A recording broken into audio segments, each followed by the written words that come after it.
Hello, welcome back. Lots of spells as usual, and the Crystal Throne was claimed by Atlantis. I assume that's the Pangaean Throne that we saw them take a couple of turns ago. We did Knowledge of the Birds twice and found nothing, unfortunately. Too bad. And then nothing really going on this turn, but this turn we are going to break siege in our other fort. Let's see, there was a battle in Godwoods, which was breaking siege against those Irish troops. This guy had a disease and died, unfortunately. Took back Barndego with... no, we lost Barndego because we can't afford to put Province Defense anywhere. But we did take back Nome, which is our other fort. Saw a battle between Pan and Russ. Saw a battle between Tianqi and Ermor.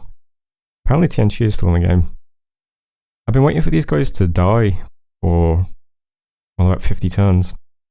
I was going to use it as a segue to say, oh hey, if you want to see some Tianqi action, friend of the channel, JBBM, actually has a Tianqi Let's Play on his channel. Go check it out.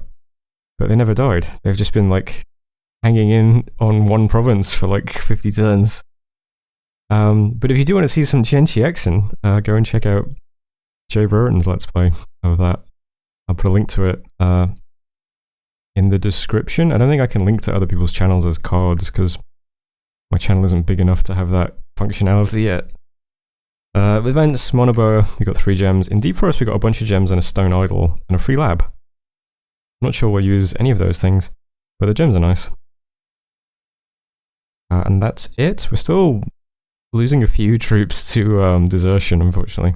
We need a gold event to level us out. At the moment we've still got more outgoing than incoming. Oh no, we're just under now. We are summoning more salamanders this turn, so that's probably going to change. Yeah, and not much going on. We've broken siege in Nome. I'm going to walk some stuff through the Swamp of Forgetting and through Barndego. So it's just a bunch of salamanders, plus a bunch of guys carrying bags of wine. As these near the coast, we can fly over some goblets to them if we want to take all these guys underwater. I'm setting up to go underwater next turn, so lots of stuff's moving here.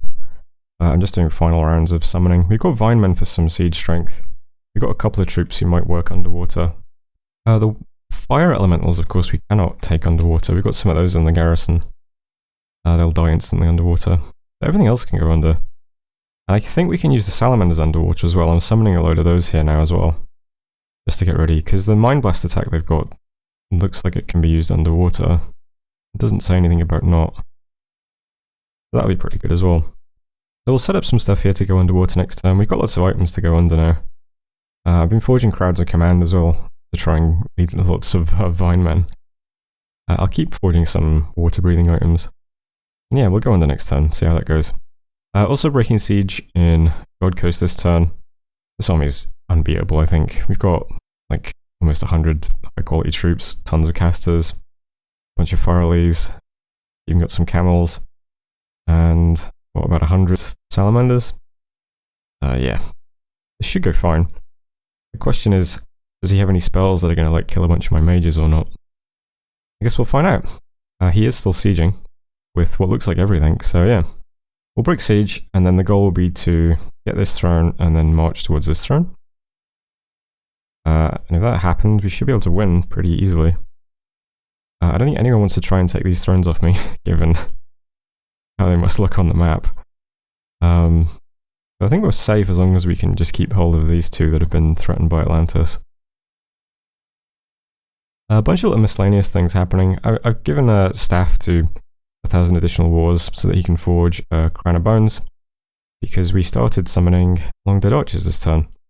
So here's 56 of these guys. They're not much on their own, but they do have a Bane Fireball which will cause decay in addition to a little bit of damage. And if we can get 56 of them a turn, that's quite a lot of skeletons, so we can easily start massing huge numbers of these guys to walk around. So we'll need Crowns of Bones to actually lead them, because we don't have any good undead leaders. Although the Kiras that we're summoning do have 45 leadership. So once I've got some Blood Hunters here, the next few Kiras I summon might just become undead leaders, I suppose. We'll give them a crown, get them up to like 100 leadership, just to lead around giant stacks of archers with the armies. Depending on how late the game goes, might be useful. Yeah, so I'm still doing archers, still summoning Kiras, salamanders. I guess we don't need salamanders here. I'm a bit worried about just losing units to income overflow all the time. And I'm moving my god underwater. We'll try and do Maelstrom next turn. I've alchemized a few water gems ahead of time, just so that I can get a sense of how many we have. We might not really have enough to convincingly do a big overcast on it, but I might still try to cast it next turn anyway. See how it goes. Global enchantments. Looks like Guardians of the Deep went down this turn. Or maybe a few turns ago. Is it possible he had the Guardians caster in this fight and I didn't notice? Maybe. But there's no Guardians, so I guess there won't be any Guardians here either. Not sure how threatening they would have been anyway, but... yeah. Watching another Gate Cleaver. I don't think there's anything else really interesting happening though. I think some werewolves to go underwater as well. Thought they might be better than Vine Men. Amulets, Crown of Bones. A little bit doing Bags of Wine, Gate Cleaver, Jerez, Long Dead Archers. More wine, more salamanders. What's that? Oh yeah. So over here we just took Godwoods back. I can't afford to put Province events in Godwoods, so I'm just patrolling. And I'll summon a couple of salamanders. Maybe these guys can threaten It'd be nice to at least keep him in the fort, I think. So we'll build up a little bit of force and do that. Here's how this fight went, by the way. Why not look at it? It's nice to see Fireleys and then tons of Phantasmal Knights. Nice little army. Pulled out of thin air. You can get a Winter Wolf and some Firebirds in there at the end as well. And that's it for turn 60. So, thanks for watching. I'll see you next time. Hello, welcome back. We got Evocation to 8, which is nice.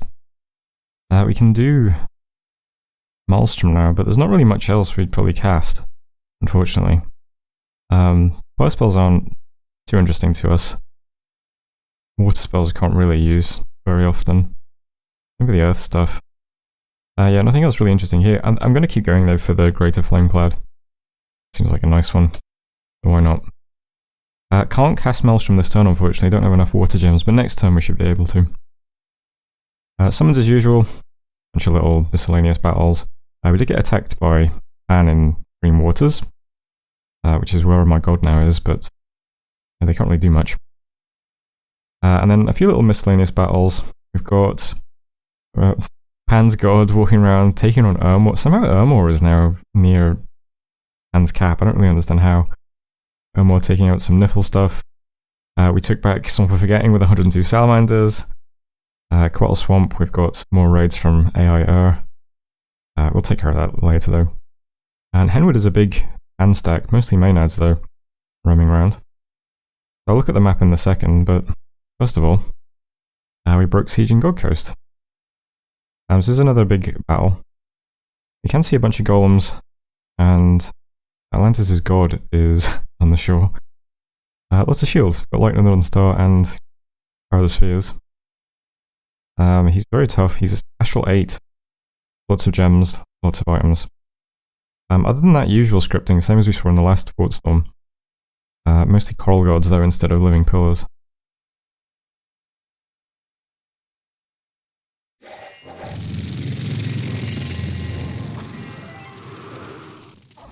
What's the Rain of Stones? This spell is Mass Paralyze.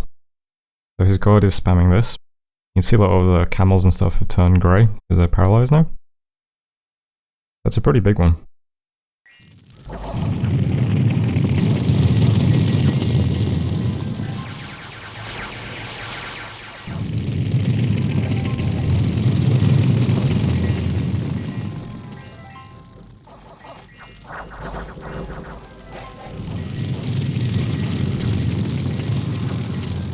My evocations do seem to wipe out his army quicker than his damage mine though, which is good.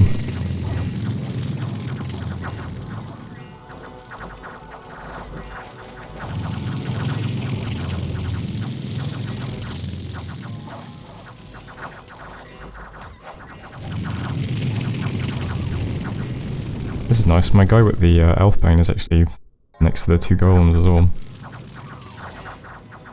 And this guy with the Soul Vortex actually took off too.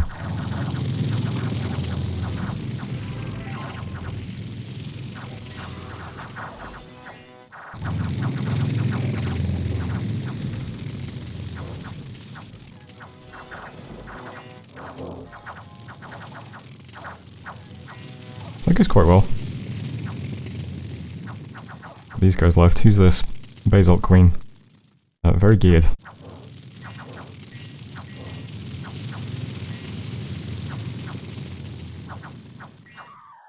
Yeah, she was hard to kill. But there we go. Not too bad. We found every item in the game. It did lose a lot of stuff though. We lost almost all the fire elementals. We also lost 24 guardians and 5 Ifrit warriors. Which is... I mean, that's quite a lot. Lost the Phantasmal warriors. Only lost 18 salamanders though. Lost almost all of the Zmei. Kept most of the camels too. But we wiped out the whole army, which is good. Including all those annoying coral priests. We got his god. A bunch of adepts, the golems. All in all, I'm happy with that. I think taking a turn to summon the salamanders was probably a good idea. I'm also glad we did that. So that's great.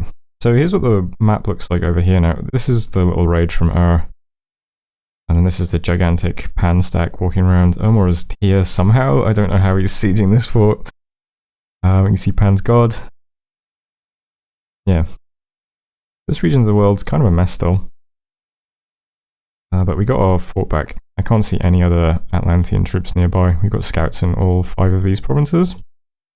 So we got quite a lot of warning. But I think we're safe from Atlantis in this region now.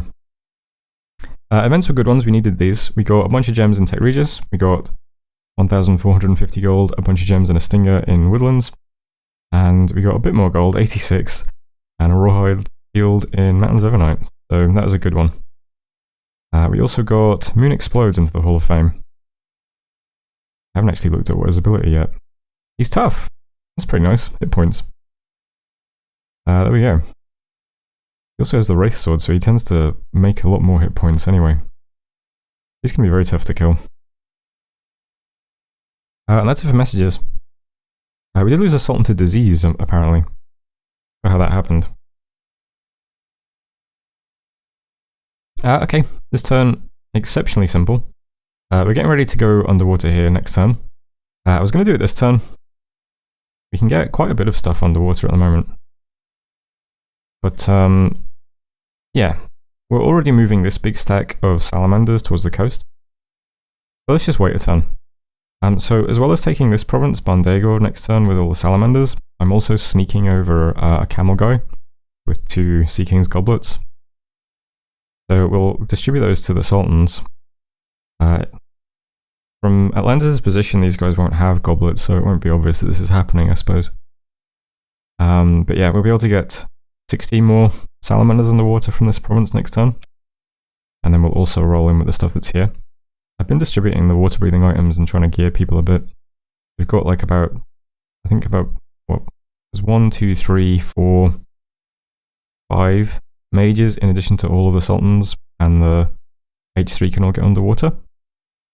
And they have quite a few units. Mostly Vine Men here. Got some trolls and Zmei. And a couple of salamanders. So the big challenge is finding spells that we can cast underwater, because there are no fire evocations and no air evocations that I can see that are good to cast underwater, with one exception, which is the chain lightning spells can be cast underwater. And weirdly, Thunderclap as well, but I don't think we'll use that. Actually, could all these? Oh yeah, all the air spells can. There's just fire. Fire, there's like no big evocations we can use underwater.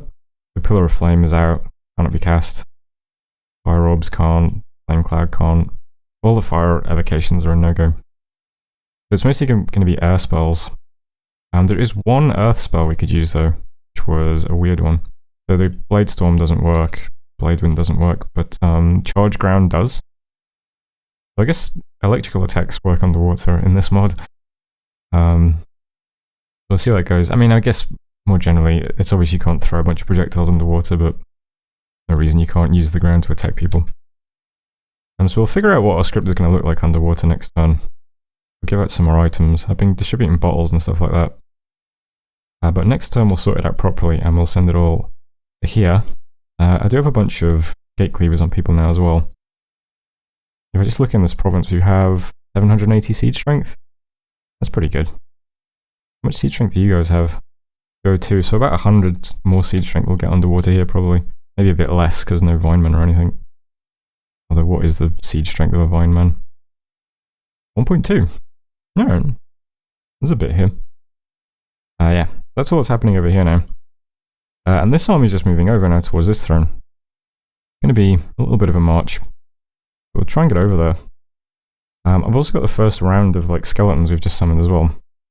So I gave the bone crown to this guy, gave him some quickness boots so he can get around. He's got 75 archers. That'll be a nice little addition, why not? You guys have any siege strength? They do! There's 75 siege power as well. I don't think this army's going to need it though. We still have quite a lot of stuff here. We did lose a lot of the Jin guys, the Guardians. But it's not terrible. This army still has a huge amount of magical power. And it's still positioned mostly the same. Got all the skeletons and camels here with the Guardians in the front now. I'm carrying some gems and stuff to give out. We're a bit stretched on astral gems at the moment. Everyone's just got enough for one round of Army of Fog. And yeah, we'll start marching over. And that's the position things are in. Let's see, I think I'm forging a lot of amulets of breathing. Yeah, I want to make sure I can get like all of my mages underwater if I can. Lots of salamanders and stuff. I think that's about it. The big thing now is just making sure that this fort is safe from this big stack. I'm not sure if it could take us here, but we don't have a lot of casters here. I really just want to make sure that this fort can't be sieged, so I'm just filling it up with whatever has the most siege defense, which is cave grubs, 24 elementals, and vinemen. They're like the most efficient per gem that I can do here. So we'll try to make sure that it can resist being sieged for as long as possible while we try and get these last two thrones. God's just sitting underwater. We don't quite have enough water gems to do Maelstrom, but we'll do it next turn. And I'm forging some more crowns of bones. And yeah, we're going to continue just once we've got 3 or 4 Kiras here doing blood hunts with dowsing rods. I think the Kiras will start becoming my undead leaders. And they'll just start leading more and more skeletons over here to help out. I think that's it for this turn though. That was turn 61. Thanks for watching. I'll see you next turn. Hello, welcome back. Lots of spells as usual. Also, apparently last turn there was a deathmatch message. I didn't even see it. So there was a deathmatch. But it looks like only AI Pan and AI TNG sent anything, but Thermore sent a real person. This is Lukmar, I'm on an LP. There we go. Augur Elder with 4 hit points and a Crown of the Magi. Pretty good. Up against 9-0 that N2. Summoning some Scorpion Beasts. Who are immediately paralyzed. And then she runs away. So pretty good arena battle. Yeah, congratulations to Lukmar, I'm on an LP. Okay, so other than that, yeah, usual spells, couple of little battles. We took Bandego back with 120 salamanders, no problem there. So AI trying to take some provinces off Ermor, can't do it. Events, we got some nature gems and lost 29 gold. Whatever, it's not too bad. And that's actually it. We discovered some harpies. And yeah, so nothing else happening there in the turn messages. But this time we are going to attack this underwater fort. And we're also moving a bit closer to this fort as well. And we're casting Maelstrom this turn too. See, I've alchemized pretty much all my gems that I didn't need. So hopefully we get Maelstrom next turn, that'll be good. And while we're doing that, here's the army that's going underwater. Oh no, what did I just move? Lots of salamanders down here on a roll on the bottom, with some sultans mixed in there. And then up here we've got Vinemen, Phantasmal Warriors, more Vinemen, and then a bunch of Trolls and Zmei. And a couple of ghouls as well. I never really recruited much of out of my cap, but these guys have just been sitting around my cap since the beginning of the game. We'll use them underwater, why not? So there's the unit. It's not a huge amount of stuff, but we've got lots of mages coming as well. The air mages are going to do greater unending chain lightning, range 50, 5, it's going to just be 5 points of armor negating shock damage. It changed 13 times, so that's pretty good. So we've got lots of that. Got a couple of Astral Mages who've been bumped up. They're just going to spam Soul Sundering. Let's just do AoE 1, 50% cast time, Soul Slays. See if they pay off. Got an H3 doing Divine Blessing. Earthguys are going to try and do Shatter, which just hits one person for a huge amount of damage. Very short range, unfortunately. The best spell the Earth Mages can do. Other than that, what's it called? I just showed it last turn, but Charge Ground. This has a much longer range, so they might use this one instead. It's got a 200% cast time, which is kind of bad. Shatter at least is a normal cast time spell. So we'll see what they do. Or Unending Chain Lightning. I think that's basically it. It's just Unending Chain Lightning. If you're only R1, you do Phantasmal Knights. And then if you've got the Astral as well, you do the Unending Chain Lightning. Which is a bit worse. But it only requires A1, S1. And there's an Nature Mage as well doing some Greater Swarm spam. We'll see what that does. Everyone's got items. There's lots of bottles coming. There's like 6 bottles of living water. I think they've all just been found on the ground as well. And this one has S4. She's also got the Rune Smasher and a bunch of reinvigoration items. So hopefully she really spams those astral spells during the battle. Yeah. So we'll be relying on Chain Lightning spam and Salamanders. And hopefully this goes well. We've got a bunch of axes distributed as well. So the siege strength here is 857. And then the siege strength here is 79. And this is only a 500 strength fort. So it's possible we knock it over in one turn. We'll see what happens. Got lots of bags here as well. This army is currently minus 38 supplies. But these guys are eating quite a bit. 42. We might be food neutral here as well, which would be nice. And up here we're just moving forwards towards this throne with this army. Script is the same. Nothing changed here. Just walking forwards. I'm going to hit these 2 provinces with remote rituals. This fort is getting mannequins and springhawks, and this province is getting algae men. So we'll try and take both of these provinces as we move in, and then we'll try and wipe out the PD here. And if anything is patrolling, we'll see it because of the mannequin attack. That's the thinking there. And yep, casting Maelstrom. That's all that's really happening. Still building up stuff in Ung-Bailoth. This stack hasn't moved yet. It's 520 units, and his god is now here with 130 units. If this stack starts to threaten this throne, I guess I just have to move all of this stuff into it to try and bulk up the defense. 440 units here. We'll keep summoning. Just want to make sure we can't lose a throne suddenly to an AI, or even be threatened by an AI. That would be annoying. And that's it for this turn, I think. Not really doing any other weird summoning anywhere, not forging anything. It's just moving in the attacks now. So that was turn 62. Thanks for watching. I'll see you next time.